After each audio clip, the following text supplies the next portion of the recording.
Hello. So today we are going to practice about this config server. So it is a small component of the big microservice architecture of Spring Boot. So we are not, going every single part of that. We are just trying to consume this config server. So let's go. So first go before implementing, let's understand what is it. So nowadays, when we are running our application, so many times happen like we need to change the property file. So for that, it work as a config server, like directly connected with the Git. So instead of keeping the property file inside the application, we manage them in a different folder in the Git. Except Git, we can use anything else like a database. We can use Redis. There are a number of options which can be used as a property centralized property system. So my there is my config server and here is my application. I can add multiple application over there. So for practice, what we will create two application. One is a config server, another is a client that is going to use its property. So let's see. Now let's go on spring starter.io, give some name like spring, okay, whatever you want to, spring dot example. So I am creating the client first. Okay, let's create the config server first. Suppose I am spring config server.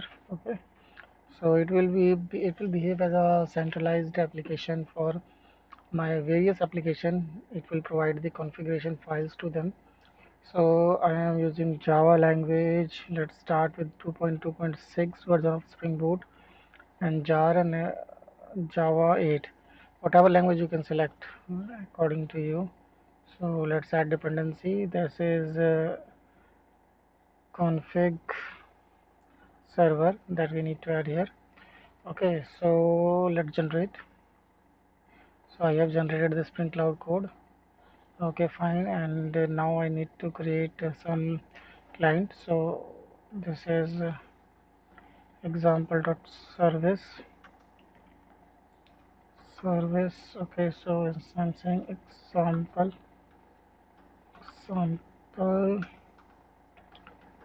service. So this will be consumer for this application. So here first so I am creating it as a web application. So Spring Web I am adding here. Along with that I am adding client config.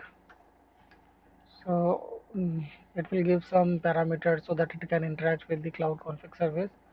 And third one is the actuator, that I'll tell you why we need this actuator. So I again generating it. Okay, so we have this example load service and config service. So let's go to Eclipse. So here I imported already. So these are the two services. Now first go of Spring config service, and first of all, this is the application main application class. So we have enabled the config server here at the rate config server, and we need to add some property files here. So this is the port on which service is running. This is the git URL. You can create your own repo and give the your repository URL here. And I am skipping the SSL validation. If you want to keep it, keep it. And this is the search path. This is the important one that I have found after some struggle. So basically what I was designing like a single config folder in my repo, and then I'll manage multiple application over there. So if you have the structure like this, suppose you are managing single directory, and within the directory you are creating multiple application property file, so you can manage this. Okay, so all these properties I am putting into the bootstrap clone that has to read while the bootstrapping the application. So here I can run this. Okay, so this is loading. on port 8080, and root application, fine. Okay, good. So it is up and running. Now the different application is this. Now I need to check. So we need some property over there. I have written property on my, okay. So we have done the Spring config server. Okay, this part we have already done. Now config client we need to manage. Okay, so we have this part. Now we need to add the property. So let me tell you property one by one. This is the property where my config server is running, and this is my current active profile, and this is the application name. So it will work like this. This is the application name hyphen the environment which is running, and then property file. So I have mentioned it here like okay, I have mentioned it somewhere here. So in this way we can able to read the property file from our config server. So this is the application name, environment, and this is the URL that we can able to check. Okay, so we'll check it one more time, and this is the refresh. We are enabling refresh of actuator API. This is the endpoint from the actuator API. It at the on the flight time, I mean while the application is running, it refresh the context and load the application at the same time. I have enabled the actuator API here. Okay, so this is good. And now, so for testing purpose, I'm creating here one more class package. Okay, so this is the package config POC. Okay, okay. So now add a class here. This is the config test controller. Okay, so I have added here like I'm enabling the REST controller. Okay, so before going further, let us check what is the property that we are fetching from the server config file, and here it is. So okay, yes, okay, this is the URL, and this is the property name. Okay, and this is the value. Fine. So we are doing like this: default value at the rate value.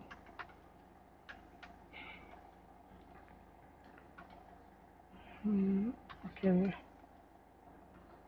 fine, and string default value. Okay, I'm providing a get mapping for the real time check. Okay, and return the default value here. Okay, now URL should be, I have already mentioned a URL somewhere. Okay, this will be the URL for this controller. Okay,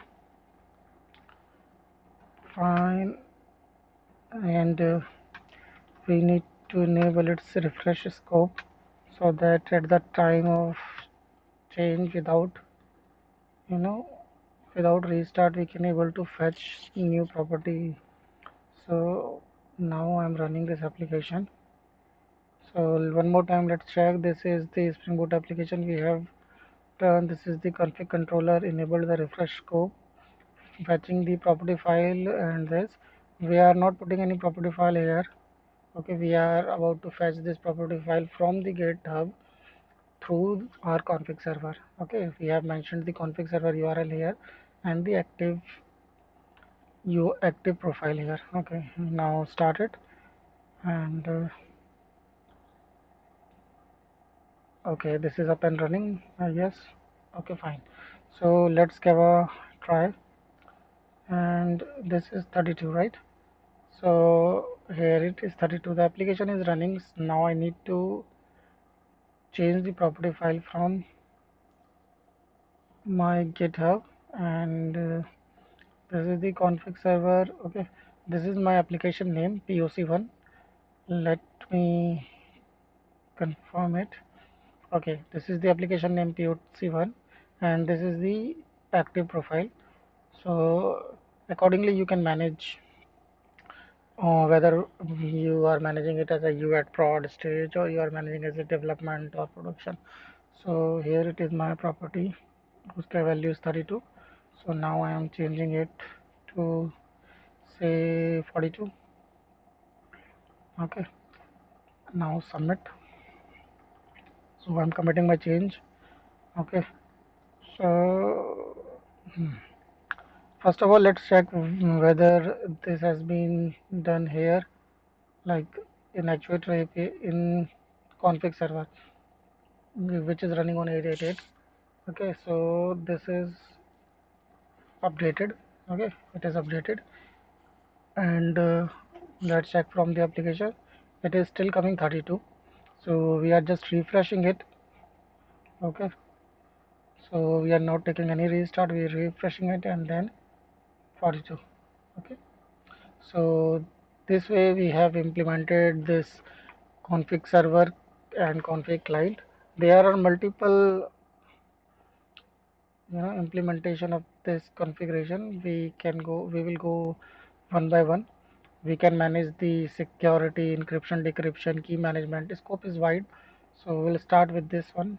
Thank you for being with me.